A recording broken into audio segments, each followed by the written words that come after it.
The Texas Chainsaw Massacre, the game, has officially been out for 48 hours. And I have about 30 hours in this game already. Because you have no life.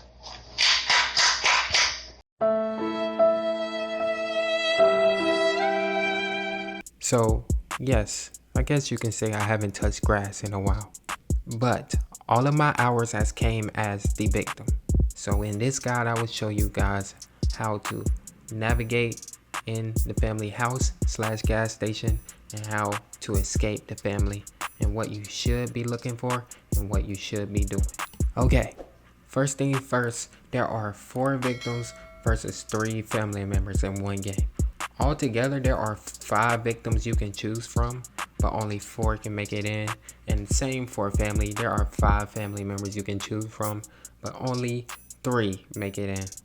Of course, every victim has an ability that's specific to that character, but I don't want to get too far in that because that'll be a different video for you guys to watch. When you first join in, you are in a basement and you're hanging by a rope, as you can see.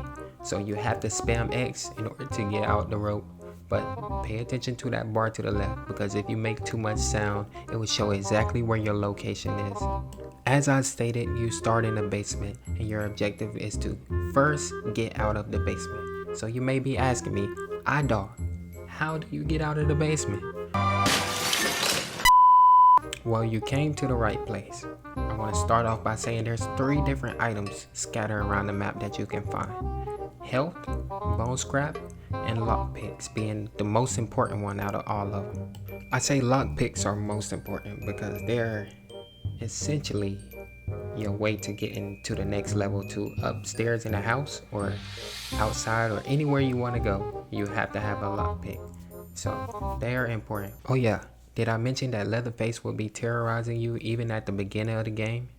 Yes, even at the beginning of the game. Leatherface spawns in the basement with us, but the other 2 family members, they spawn outside. But they're not just sneaking up on you. There's an indication that shows that they're nearby. You see the yellow glow around my screen? That's the indication that they're close. I was just being dumb and ignorant, like the young person I am. Okay, so you finally have the lockpick in your inventory, and you're ready to go to the second level of the game, or the second part of the game. You want to find a door that's similar to this one right here. There's about 5 different doors around the basement that you can choose from. Remember, you have to use the lockpick to unlock it, and you do not want to fill that meter to the left all the way up because that's going to make noise. Oh yeah, there's one more family member I didn't tell you about, and that's Grandpa. I'm tired of this, Grandpa. That's too damn bad! I guess you can say Grandpa is a unique character because he only has one thing that he does, and that is yell. When he's yelling, you must stop, because if you don't stop, you will be highlighted in the yellow aura where all the family members can see you. Alright, so we now out the basement, and that's honestly it. No, we still have to find a form of exit. There's 4 different ways you can exit, and I'll go more in detail in that on the next video. But the 4 different ways is the valve pressure door, or the fuse power door, or the 2 different gates.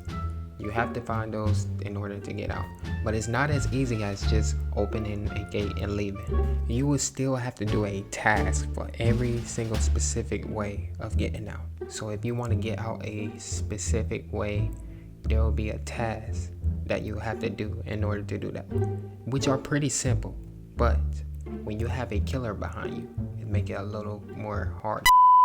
Okay, the last thing I want to talk about is getting away from the killer, because it's not really as hard as it seems. There's multiple ways you can go about this, but there's one specific interaction that's all around the map that's not really there to get you fully away from the killer, but to only get you distance away from the killer.